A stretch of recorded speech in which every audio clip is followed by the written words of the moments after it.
Pile Poule. Dialogue pour le temps présent et pour les temps futurs. Une émission de Marc Wielinski, tous les dimanches de 13h à 14h sur RCJ. Où va notre monde? Comment mieux le comprendre?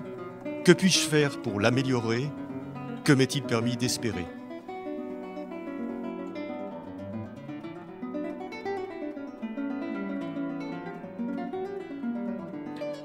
Aujourd'hui, Peuple de colère avec Christophe Barbier.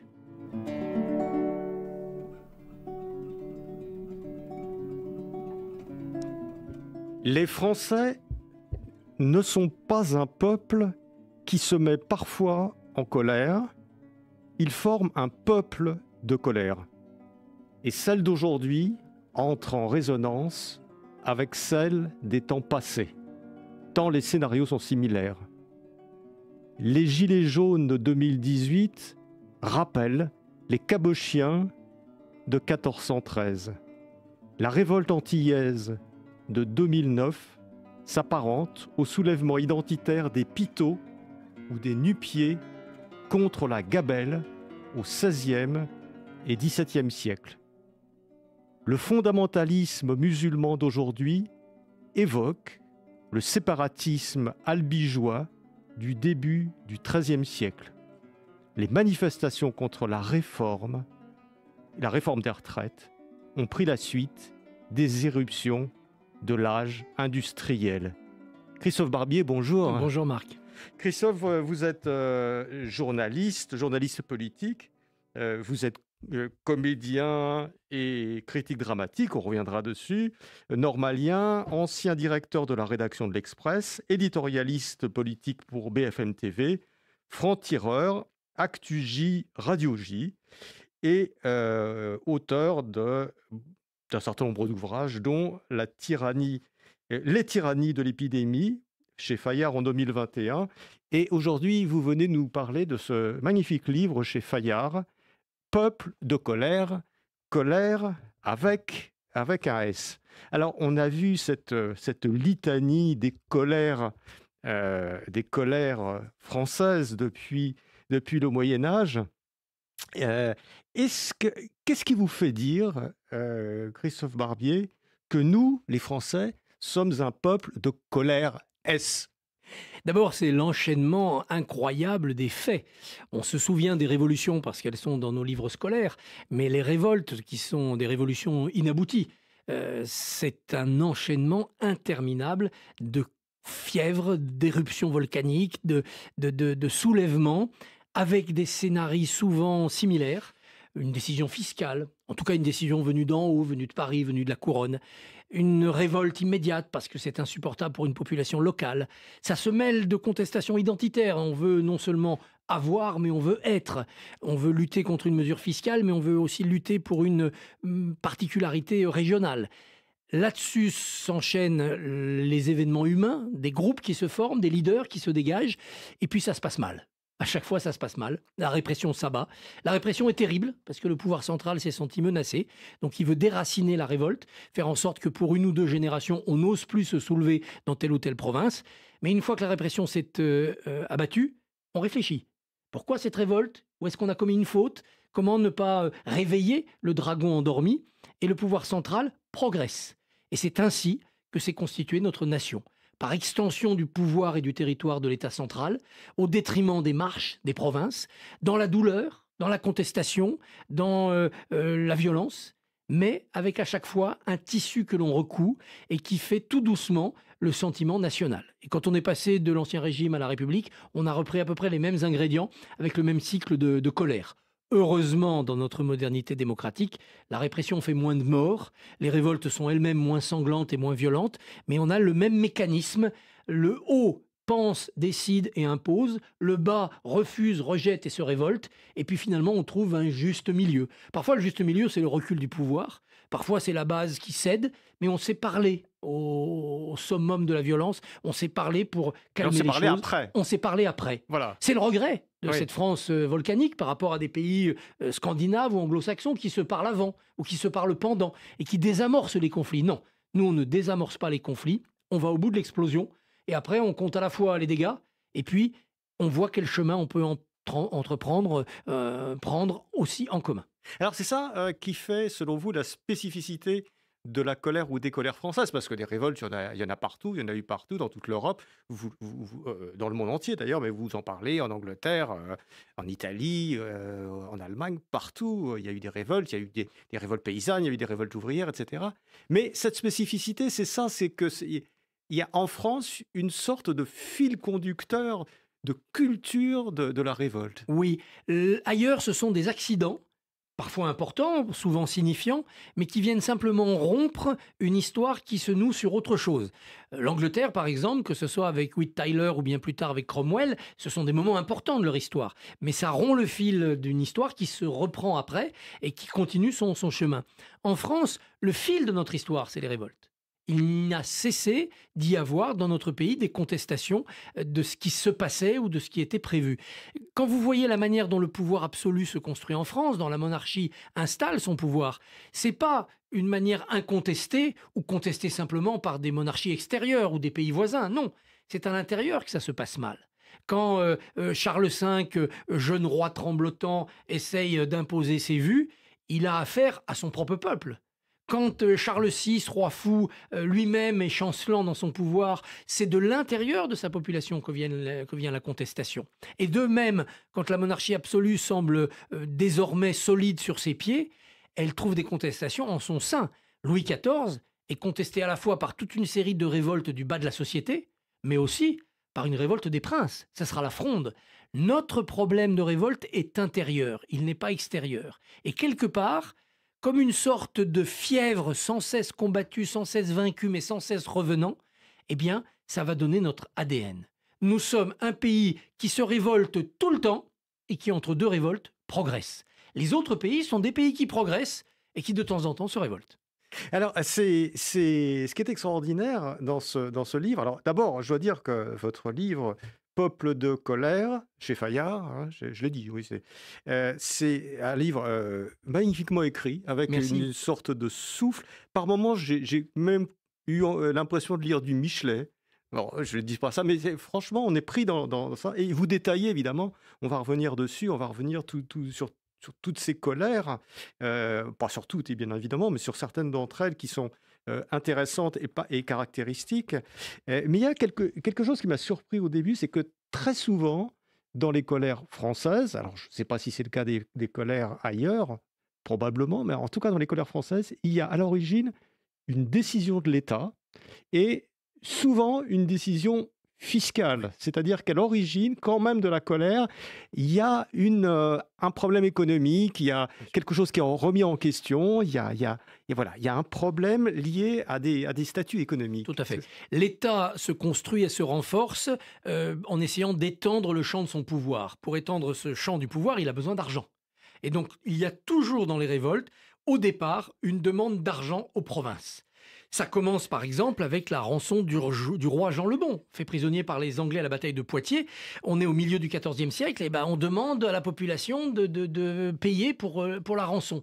Et la contestation de la population, ça va être cela, ça va être dire non, on ne veut pas payer. Le roi devait nous protéger, il ne nous a pas protégés, on ne va pas payer en plus. Et néanmoins, il faut payer, parce que sinon, c'est les Anglais qui vont gagner la guerre. Donc il y a toujours cette décision fiscale. Le roi, pour la grandeur du pays, a besoin d'une armée, il a besoin de construire des châteaux, il a besoin de mener des expéditions, de financer le train de vie de la cour, des mariages.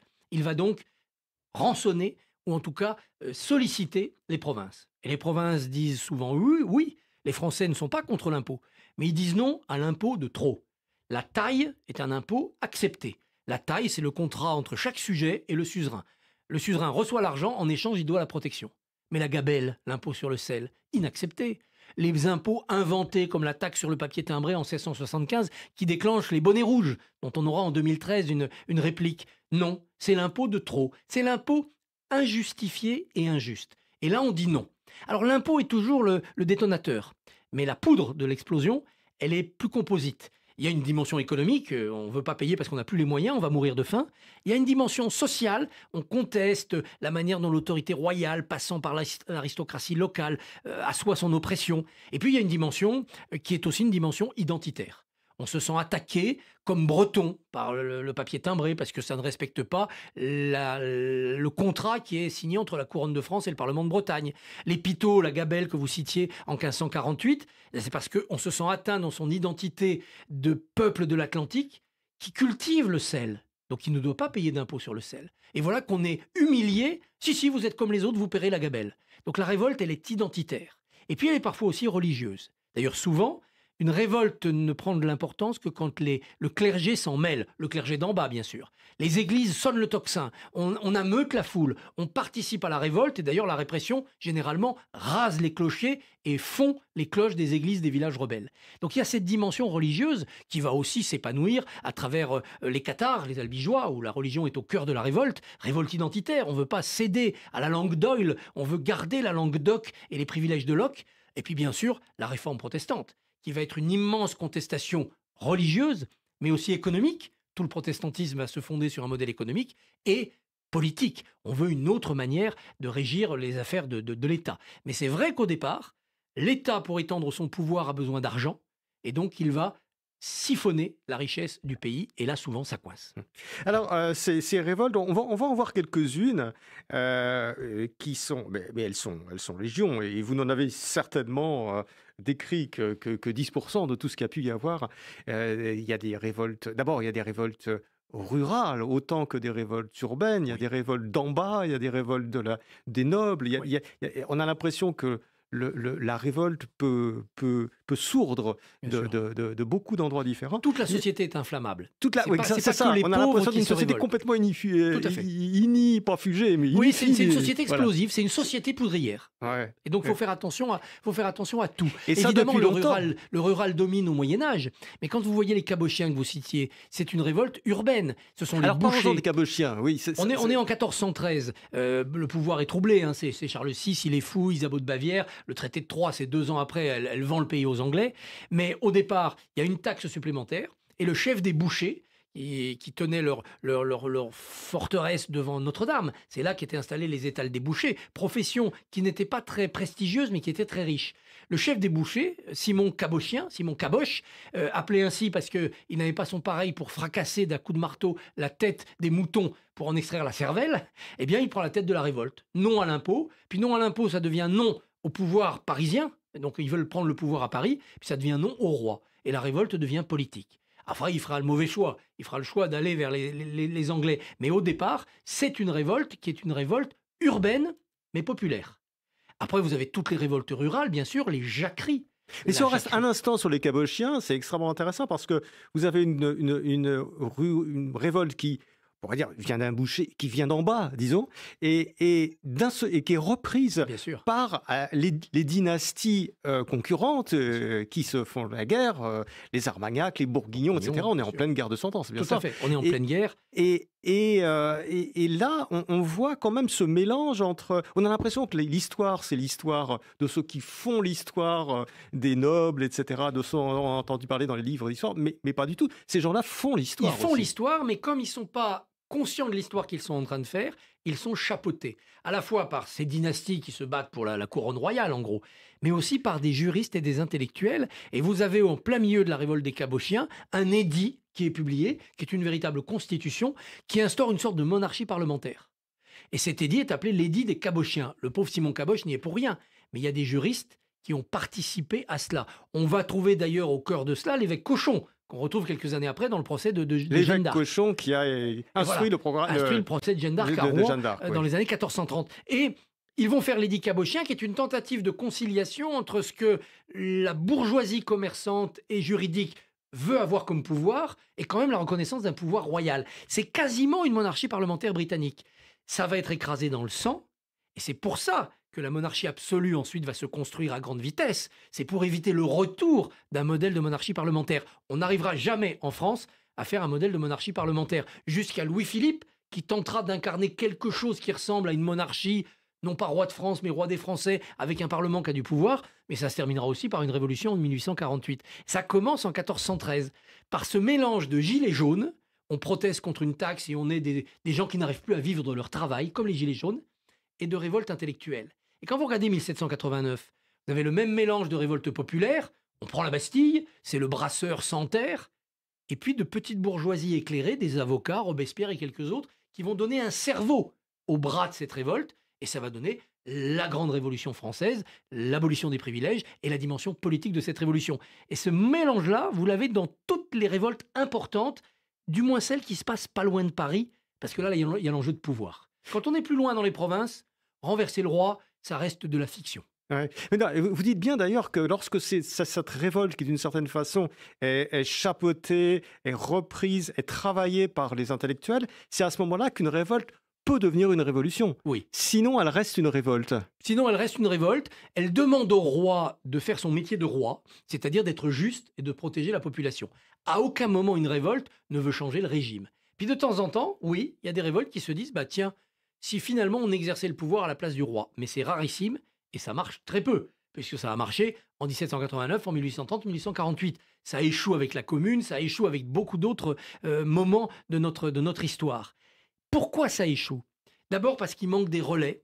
Plus on monte dans la haute société, moins on trouve de gens qui sont capables de comprendre le peuple et de s'associer au peuple. Et puis surtout, très très vite, ça donne l'impression qu'on fait le jeu de l'ennemi.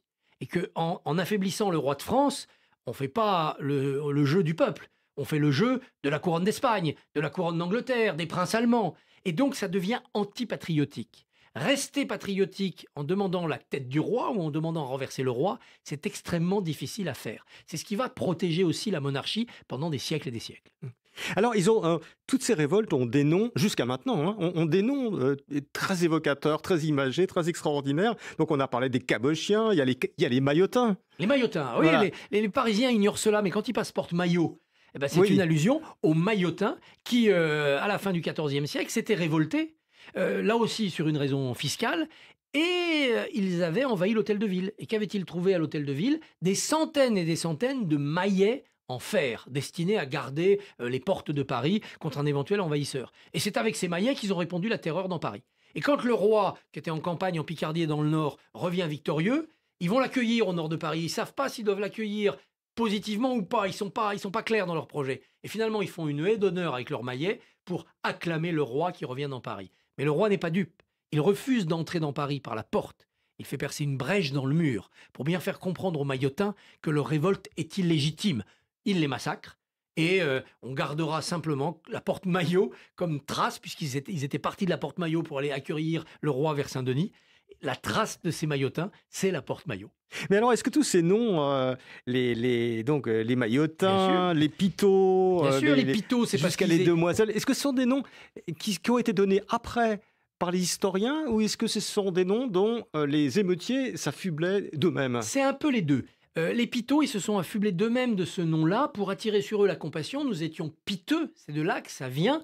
Mais c'est aussi un moment où Rabelais va s'emparer de ce mot. Pitots, c'est sous Henri II. Hein, c'est sous Henri II, on est en 1548. Et Rabelais s'est emparé de la légende du roi Pétot pour décrire la pétaudière. Et les Pitots, c'est piteux et pétaux. C'est à la fois un pouvoir assez anarchique, ils sont pas très organisés, c'est ce qui les perdra, et en même temps ils sont pauvres, ce sont des gueux, donc c'est les Pitots. Il y a toujours une construction derrière qui a un sens. Les nu-pieds, pourquoi on dit les nu-pieds? Ça va donner l'expression les va-nu-pieds. Là aussi ils se révoltent contre la gabelle. Ce sont dans le nord, vers la Manche, des exploitants du sel. Et donc pour récolter le sel, ils sont pieds nus. Et donc leur leader va les appeler les nu-pieds. En plus, ils prennent évidemment Saint Jean-Baptiste comme patron, qui lui aussi travaillait dans l'eau avec des pieds nus. Et donc ça donne un sens, ça donne une force. Parfois ça se retourne contre eux. La révolte des Lustucrus dans le Boulonnais, quelques temps après, on est au XVIIe siècle. C'est une révolte, alors là, qui rate complètement. Ça dure quelques jours, ils se font écrabouiller. C'est les Lustucrus. Les Lustucrus. Pourquoi Lustucrus? Parce que dans le Nord, dans la Picardie, Lustucrus, c'est un personnage un peu du théâtre de Guignol, comme on dirait dans le Rhône, c'est-à-dire un personnage qui se fait battre par sa femme. Donc le Lustucrus, c'est un pauvre gars qui est vraiment pas très courageux et qui est toujours le perdant de l'affaire. Et ben, ce sont les adversaires qui vont appeler ces révoltés les Lustucrus parce qu'ils sont un tout petit peu pathétiques. Et à chaque fois, ça prend un sens. Les demoiselles, ce sont des bergers qui se déguisent en femmes pour mieux attaquer les contrôleurs d'impôts qui empêchent les moutons de paître dans les bois, parce qu'on est en 1830 et le bois désormais, eh bien il faut le ramasser pour faire du charbon de bois. C'est les débuts de la sidérurgie, c'est les débuts des hauts fourneaux. Il y a une révolte formidable, qui est une révolte qui est très connue, elle a donné son nom aux croquants. Pourquoi on les appelle les croquants?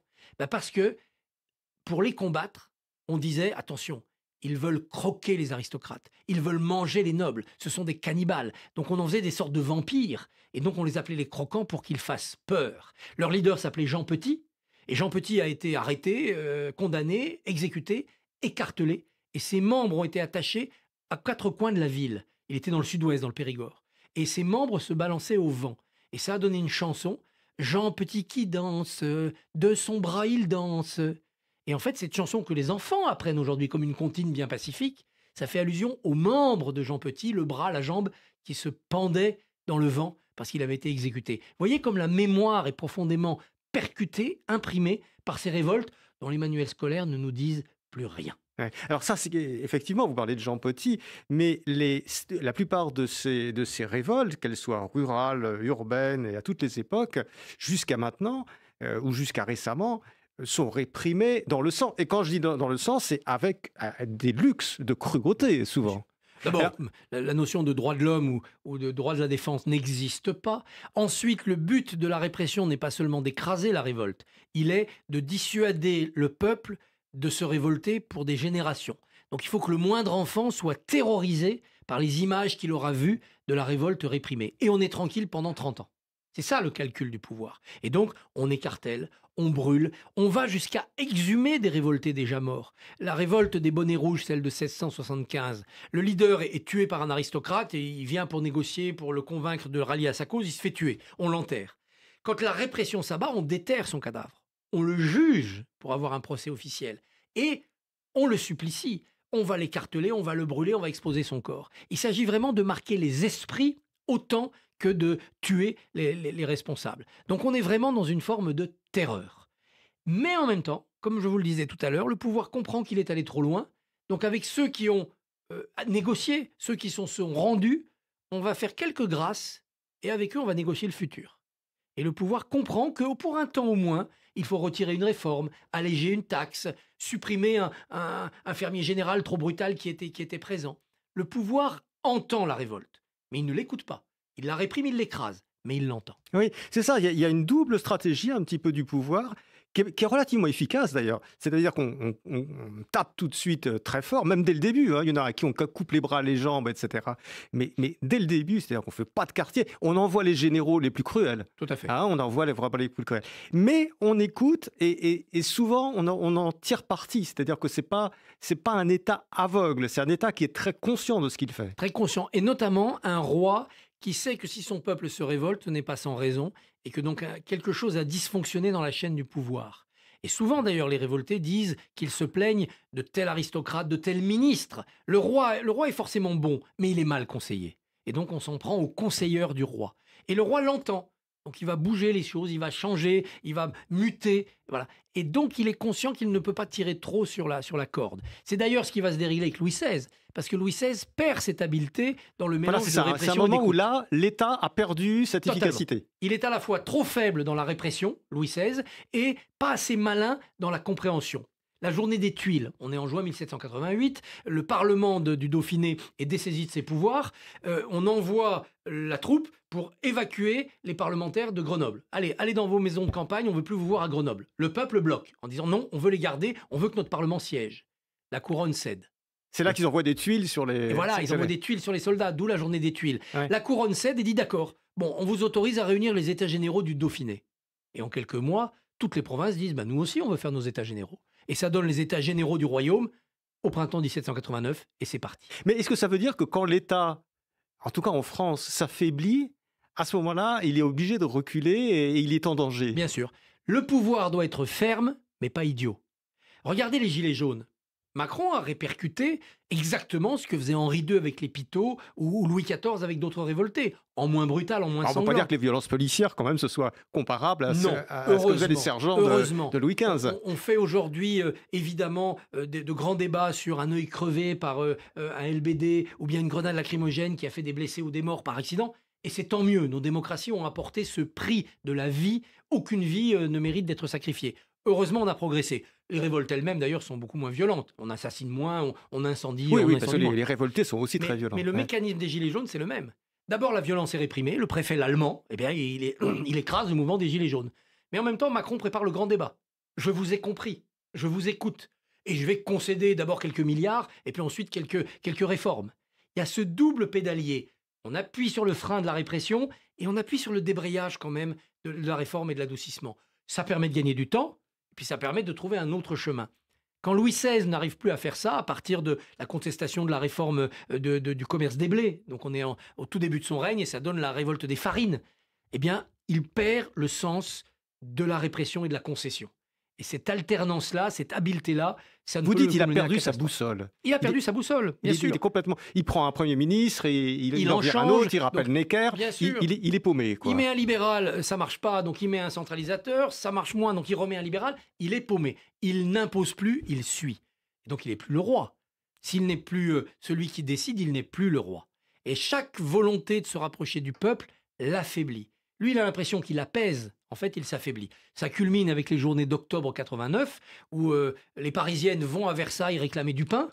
On leur donne du pain, pris sur le stock du roi, et le boulanger, la boulangère et le petit mitron sont ramenés à Paris. Et là, c'est fini. Il n'y a plus d'autorité royale, puisqu'il a cédé, il a compris, il a concédé. Donc demain, on peut tout lui demander. Bah, faisons la révolution. On a l'impression que cette révolution française, d'ailleurs, finalement, c'est une révolte qui a réussi parmi d'autres. Parce que des prises de la Bastille, il y en a eu, vous le dites, il y en a eu plusieurs Bien sûr, avant, depuis le Moyen-Âge. Bien sûr, c'était une très mauvaise forteresse, la Bastille. Elle était indéfendable, ouais. Elle tombait tout le temps. Mais celle-là, elle a réussi. Pourquoi? D'abord parce que c'est une suite de révoltes. Donc il y a une sorte de...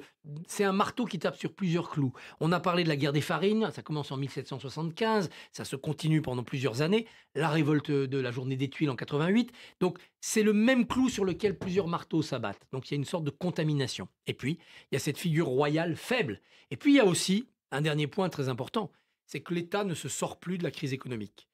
L'endettement du royaume, la crise financière, finit par l'engloutir.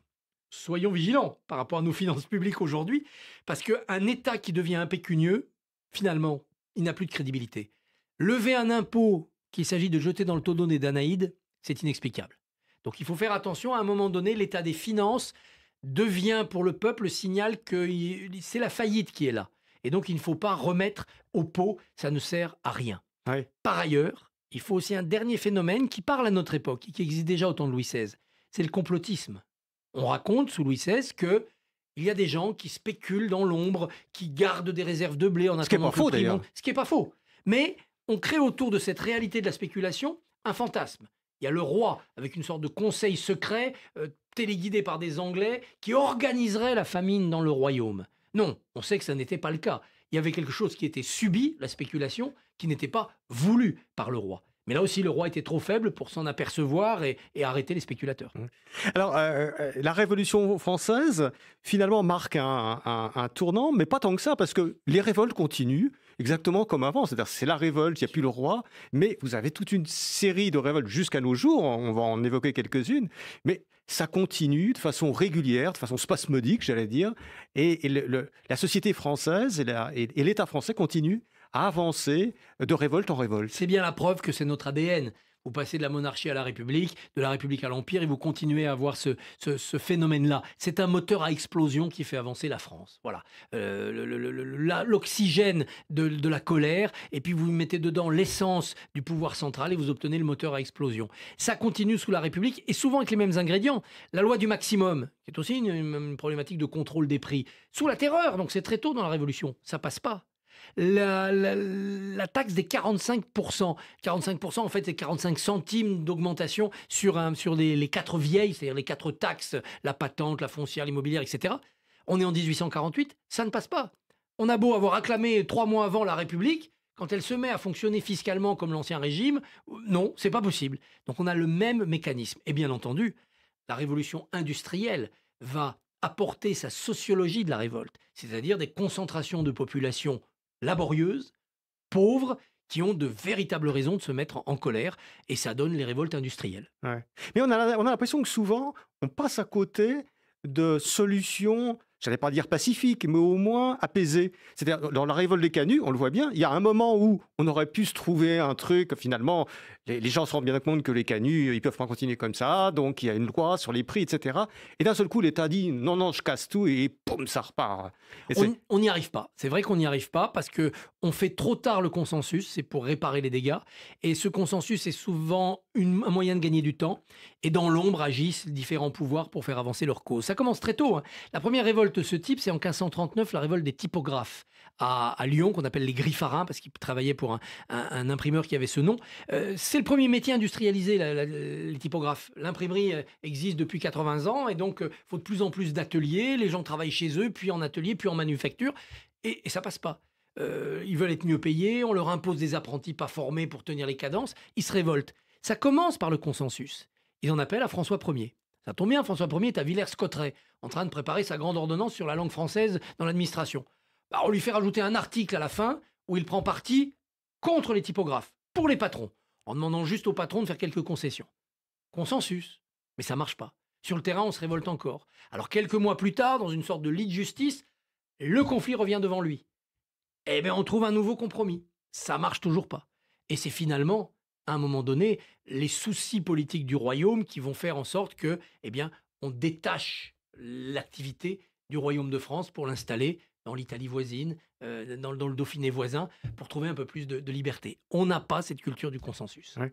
Mais alors, la France, au 19e siècle, s'industrialise.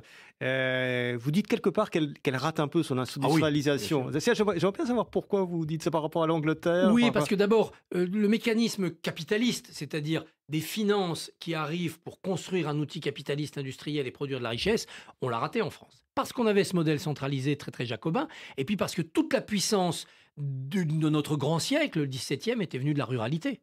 On produisait beaucoup de denrées agricoles, pâturage et élevage étaient les deux mamelles du pays, et donc on continuait sur ce modèle agricole et on va continuer jusqu'en 1914. Les Anglais, qui eux avaient moins cette puissance-là, ils sont plus vite passés à la révolution industrielle, non sans dégâts, le mouvement des enclosures, etc., etc.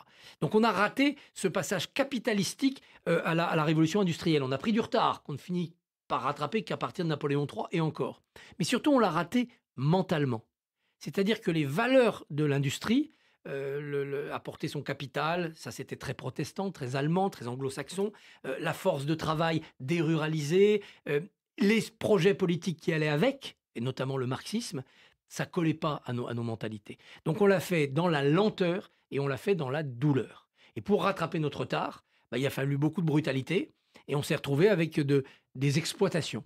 Je décris la colère dont on va fêter le centenaire là à la fin de l'année, la colère des pennes sardines. Ouais. Ce sont des pauvres ouvrières sardinières de Douarnenez qui, pour une somme misérable, travaillent jour et nuit. On les fait venir parfois à 4 heures du matin parce que le bateau vient de décharger les sardines et elles sont très mal payées. Elles se révoltent. Ça prend. Ça devient même une affaire nationale. Pourquoi ? Parce que le Parti communiste, nouvellement créé en 1920, pousse cette révolte pour se faire de la pub. Puis une fois qu'il a eu bien de la pub, il laisse tomber les pauvres sardinières. Donc vous voyez, on n'a jamais bien vécu cette construction de la colère ouvrière et du capitalisme. Là où vous aurez en Angleterre, en Allemagne, aux États-Unis, le mouvement des trade unions, c'est-à-dire un syndicalisme très puissant par rapport à un patronat très puissant, qui donne en Allemagne une sorte de cogestion de la prospérité industrielle de l'Allemagne. En France, on est toujours dans le conflit et dans l'hypocrisie. Chacun essaye de duper l'autre. On a raté ça, c'est pas notre culture. Ouais. Mais alors, en tout cas, les révoltes sur ce modèle ont continué jusqu'à nos jours. Oh, bien sûr. Alors, en Bretagne, à Paris, ailleurs, etc. Mais 68, enfin partout. Alors, il y a eu des changements. C'est que heureusement, dans notre pays, on ne meurt plus de faim. Mais quand on se révolte, c'est plutôt pour refuser qu'on nous enlève un acquis social. On va travailler 2 ans de plus pour la retraite, on refuse. On va faire une réforme de l'assurance chômage, on n'est pas content. Quand on amoindrit les avantages sociaux, on provoque de la colère. Et puis ce qui est venu aussi changer un peu la nature de nos révoltes, c'est le corporatisme. C'est-à-dire que vont se révolter les fonctionnaires, vont se révolter telle ou telle profession, les routiers ou les agriculteurs, parce que dans leur secteur, ça va mal. Ce ne sont plus des régions, ce ne sont plus des territoires. Oui, ça existait déjà, ça, parce que il y a les canuts, les typographes. Oui. C'est arrivé, ça a commencé avec les métiers de la révolution industrielle, et puis ça s'est aggravé avec le tertiaire qui est venu. Mais ça empêche d'avoir une vision universelle de la révolte. Quand vous étiez dans une révolte sur des valeurs ou sur un impôt comme la gabelle, ça pouvait gagner tout le pays. Aujourd'hui, quand les agriculteurs sont en colère, les autres, Oui, dans les sondages, on est solidaires, on les aime bien, les agriculteurs, puis on râle quand ils bloquent les autoroutes. Mais cette convergence des luttes, comme on l'appelle aujourd'hui, qui peut donner l'espoir d'une révolution, ça fonctionne plus. La mayonnaise ne prend plus, ça ne coagule plus. C'est pour ça que je pense que nous sommes dans un âge où il y aura toujours des révoltes, des gilets jaunes, des bonnets rouges, il y en aura toujours, régulièrement. Mais les révolutions, je pense qu'on leur a définitivement tourné le dos. On est un pays trop vieux, trop individualiste et corporatiste, et puis on est dans un pays où on n'a plus à défendre l'essentiel. Les libertés, elles nous apparaissent acquises. Il n'y a pas de menace de dictature chez nous. L'essentiel, manger à sa faim, on l'a obtenu. Et donc, pourquoi changerait-on le régime? Ah, être en colère contre le gouvernement et en vouloir qu'on change les gouvernements, oui, ça tout le temps. Ça s'appelle des révoltes. Mais remettre en cause la notion de république, la notion de démocratie, vouloir revenir à un roi, ça semble maintenant de la fiction. On l'a bien vu avec les Gilets jaunes. C'est qu'au moment où les émeutiers étaient proches des lieux de pouvoir, ils y sont même rentrés parfois. Ils y sont rentrés. Ils n'avaient rien à dire. Ils n'avaient rien à y faire rien à y et faire. finalement, ils en sont sortis. Exactement. Le seul révolte qui est en train de prendre pour un changement de régime, c'est pas une révolte violente. C'est une révolte sous-jacente, souterraine, qui s'exprimera éventuellement par les urnes. C'est le choix de la démocrature. C'est d'avoir à un moment donné un pouvoir fort, mais qu'on aura élu, et se retrouver avec un Orban, un Erdogan, un Poutine, parce que ce sont de vrais chefs, et ils mettront de l'ordre et ils feront le ménage. La tentation française, ça peut être une révolution réactionnaire, par les urnes. Ça n'est plus, à mon avis, une révolution prolétaire, progressiste, qui veut des lendemains qui chantent par la rue. Alors, c'est des révolutions de vieux, d'une certaine façon. C'est des révolutions de vieux, qui ont peur, mais qui correspondent à une sociologie d'un pays vieillissant, où les vieux sont majoritaires dans la société, et surtout ultra majoritaires parmi les gens qui votent. Ouais. Alors est-ce qu'on aura un affrontement entre la révolution réactionnaire des vieux qui voteront pour l'ordre, et la révolution progressiste, révolutionnaire des jeunes qui nous referont mai 68? Peut-être, mais j'en doute. J'en doute. Je vois les jeunes se replier sur des sphères individualistes, sur leurs amis Facebook, sur leur TikTok, et puis quand ils ont envie de changer de régime, ils quittent le pays. Ils font pas de révolution, ils font pas de politique. Ouais. Et je me trompe peut-être. Ce qui est tout à fait fascinant dans votre vision de l'histoire, Christophe Barbier, c'est que non seulement vous intégrez les révoltes d'origine économique, politique, mais vous intégrez là-dedans, et vous les cousez ensemble d'une certaine façon, aussi les révoltes de type spirituel. C'est-à-dire que vous parlez des cathares, vous parlez des protestants, vous parlez maintenant de l'islamisme, et vous trouvez aussi des mécanismes communs à toutes ces révoltes. J'aimerais bien que vous nous éclaircissiez un petit peu ça, parce que c'est très particulier, c'est très original comme vision des choses aussi. Et j'y vais en marchant sur des œufs, parce que en termes d'historiographie, on est plus dans l'hypothèse. Mais je pense qu'il y a quelque chose qu'il faut creuser là. La révolte des Albigeois, on est au XIIIe siècle. Comme je vous le disais, c'est un modèle de civilisation. On est dans une civilisation gallo-romaine avec la langue d'oc. Ça régit la vie judiciaire, la vie sociale, la vie amoureuse, c'est l'amour courtois. Et voici que des seigneurs venus du Nord, beaucoup plus puissants, veulent imposer leur brutalité, leurs nouvelles règles. Et qu'ils font alliance avec le pape pour ça. Et les Albigeois, les Cathares, vont défendre un autre mode d'organisation avec sa pureté, avec son côté social. Les classes sociales sont à égalité dans la révolte des Cathares, et ils perdent. La réforme protestante, c'est aussi cela. C'est vouloir proposer une autre forme de nation. Le vivre ensemble, le faire nation, n'est plus ce que le pouvoir central décide et impose de manière uniforme au pays, ce que les rois vont faire et puis la Troisième République ensuite, mais la juxtaposition de communautés différentes. L'islamisme aujourd'hui propose un séparatisme. On est donc bien dans la volonté de faire une nation à côté de la nation, une nouvelle nation à la place de la nation, avec ses lois, la loi de Dieu au-dessus de la loi de la République, une hiérarchie sociale différente homme-femme, et donc c'est bien un processus révolutionnaire, et qui s'exprime d'abord par des révoltes. Révoltes de quartier qu'on essaye d'islamiser. Est-ce qu'en juin on a eu ça? Probablement non, mais on la craint. Révolte parfois par le bras armé, qui peut être le terrorisme. Et puis, capillarité, où on va prendre des bouts de territoire, des bouts de société patiemment. Donc je pense qu'il y a cette même logique, révolte et tentative de révolution, par le spirituel. Je suis persuadé que cela est un des fils qu'ont suivi nos révolutions et nos révoltes pendant l'histoire. Sauf que jusqu'à aujourd'hui, aucune ne l'a emporté par ce biais-là. Mais je voudrais en citer une, particulièrement sensible pour la communauté juive, les pastoureaux. Nous sommes à la fin du XIIIe et au début du XIVe, en 2 temps. Ça part notamment de la croisade où Saint-Louis a été fait prisonnier, il faut lever la rançon. C'est la pagaille dans le royaume, la pauvre reine régente s'en sort plus. 2 bergers disent, voilà, nous avons reçu la révélation de Dieu, la croisade, les nobles l'ont trahi, les chevaliers sont des mauvais chrétiens, c'est nous, les bergers, qui allons mener le peuple jusqu'à Jérusalem pour libérer Jérusalem. Et ils rassemblent des centaines de milliers de pauvres hères qui les suivent. La reine tremble, puis elle se dit peut-être qu'ils ont raison. Elle les invite à Paris. Elle les laisse parler à Notre-Dame. Ils ravagent Paris. Ils assassinent notamment des étudiants à la Sorbonne, d'autres religieux. Et puis ils partent dans les provinces. Ils vont ravager Orléans. La reine se ressaisit, elle envoie l'armée. Ils vont mettre des semaines à écraser cette révolte des pastoureaux. 40 ans après, ça recommence. Ça évite Paris. Ça part vers le sud-ouest. Et ça massacre des Juifs. Des Juifs dans le sud-ouest, des Juifs vers Toulouse, des Juifs en Espagne. Des centaines, des communautés entières. Ils entraînent avec eux un troupeau de mercenaires et ils s'en prennent aux Juifs. Parce qu'évidemment, le nouveau pouvoir doit être un pouvoir inspiré par Dieu, le Dieu des chrétiens, et donc le Juif est l'ennemi.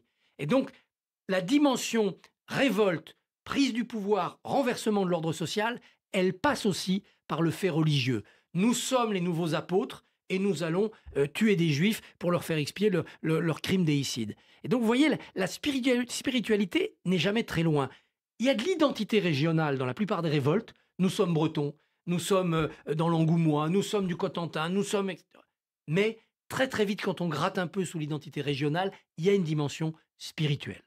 Alors, il y a quand même une différence. On a parlé des cathares, des protestants, des pastoureaux. Là, on est dans des contextes d'une France et d'un État en formation. Quand on parle de l'islamisme, est-ce qu'il n'y a pas quelque chose d'un peu nouveau? C'est-à-dire que là, on est sur un État qui est ancien, qui est déjà formé, etc., et qui est attaqué et séparatisé, je dirais, de l'intérieur. Ça, c'est nouveau? Ou est-ce qu'on a déjà vu ce genre de choses avec votre dimension historique? Quand vous regardez la Réforme, elle se déclenche dans ce XVIe siècle où les nouvelles idées se répandent grâce à l'imprimerie, mais elle se déclenche aussi dans un moment où la monarchie semble affaiblie. Il y a eu le désastre de Pavie, on a une monarchie centralisée qui est en crise dynastique aussi. Après la mort d'Henri II sur ses 3 enfants, ça décline vite. Et une partie du pouvoir aristocratique, une partie de la cour, va être tentée de prendre le pouvoir. Et qu'est-ce qu'on cherche pour une nouvelle légitimité, puisqu'on est roi de droit divin? On cherche un enracinement religieux. Alors vous aurez Guise qui dira « je suis du parti des ultra-catholiques, je suis plus catholique que les rois catholiques », et vous aurez en face ceux qui diront « avec la réforme, nous allons revitaliser le pays ». Comme par hasard, cette réforme, elle vient aussi du Sud, hein. C'est la Languedoc qui revient, c'est cette civilisation. Ça se termine en guerre de religion atroce, et ça se termine par ce compromis dynastique extraordinaire qui s'appelle Henri IV, puisque c'est le chef des protestants, Paris vaut bien une messe, qui récupère le pouvoir, mais qui abandonne le protestantisme. Avec cette merveille de convergence et de compromis qui s'appelle l'édit de Nantes, qui va tenir presque un siècle. Donc, on a quand même dans cet État en train de se faire cette contestation. Aujourd'hui, l'État semble être fait et être solide, sauf que la loi de 1905, qui a réglé ce problème entre religion et État, n'a pas pris en compte la religion musulmane. Elle n'était pas là. Elle était invisible. Donc on doit, dans quelque chose qui est complet, intégrer une dimension nouvelle, avec en plus les critères de la modernité, c'est-à-dire la mondialisation, la liberté d'expression, enfin tout ce qui rend difficile l'imposition de règles nouvelles. Quand Bonaparte négocie avec la communauté juive, il le fait avec une main de fer et un gant de velours un peu mince. Aujourd'hui, c'est plus possible, à cause de notre hubris démocratique.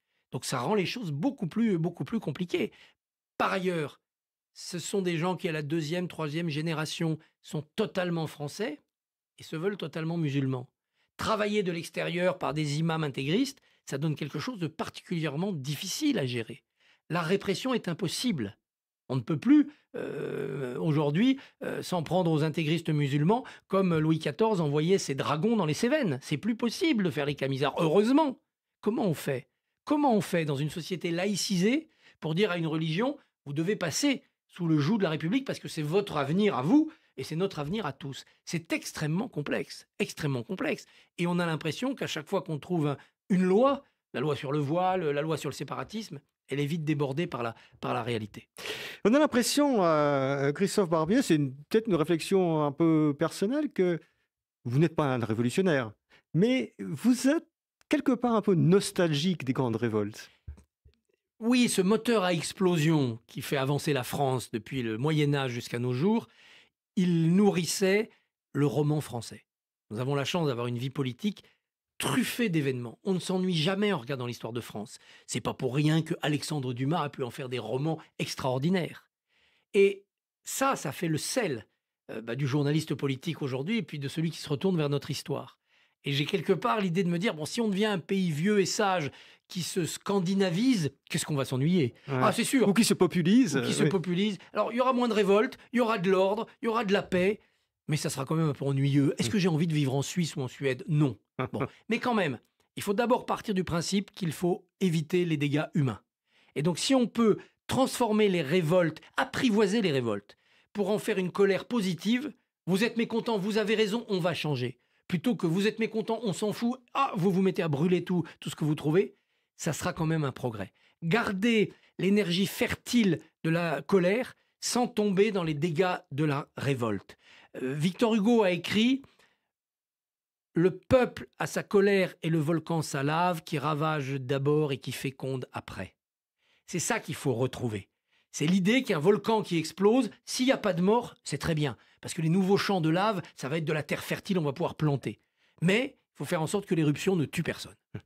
Merci Christophe Barbier. Quelques mots quand même pour donner un peu quelques actualités sur vos activités théâtrales. Vous jouez donc en ce moment. Oui, tous les lundis au Théâtre de Poche-Montparnasse, je joue Mozart, mon amour, qui est un récit de la vie de Mozart à travers la parole de sa veuve, Constance Mozart, et d'un personnage formidable et hélas méconnu qui s'appelle Georg Nikolaus von Nissen. C'était un diplomate danois en poste à Vienne. Il a été le premier biographe de Mozart. Il avait une vénération incroyable pour Mozart. Il est allé jusqu'à épouser sa veuve quelques années après la mort de Mozart.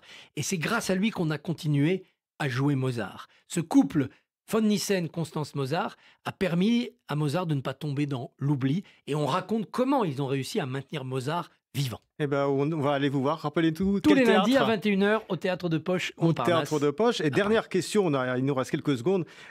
Parmi toutes les cordes que vous avez à votre lyre, le journalisme, l'écriture, l'histoire, le théâtre, et d'autres probablement, quelles sont celles que vous allez pincer plus particulièrement dans les prochains mois, dans les prochaines années? Quelles sont celles qui vous font, les cordes qui vous font vibrer? Voilà. Le bonheur de la lyre, c'est justement d'avoir plusieurs cordes et de toutes les pincer. Celle qui fait vibrer le plus le cœur, c'est la corde du théâtre, c'est évident. Celle qui fait vibrer le plus la corde de la passion, c'est le journalisme, parce que les temps que nous traversons sont tellement troublés qu'on met une intensité particulière à les commenter, à les analyser. C'est passionnant, c'est inquiétant, mais c'est passionnant. Et puis, faire des livres, c'est parfois la corde la plus froide, mais on se dit que peut-être un jour, dans 50 ans, dans 100 ans, un étudiant trouvera au fond d'une bibliothèque un de nos ouvrages et que c'est peut-être ça qui nous fera durer. Bien, donc vous gardez toutes les cordes à votre lyre. Merci Christophe Barbier, merci d'être venu à Pile Poule. Merci à vous Marc, merci.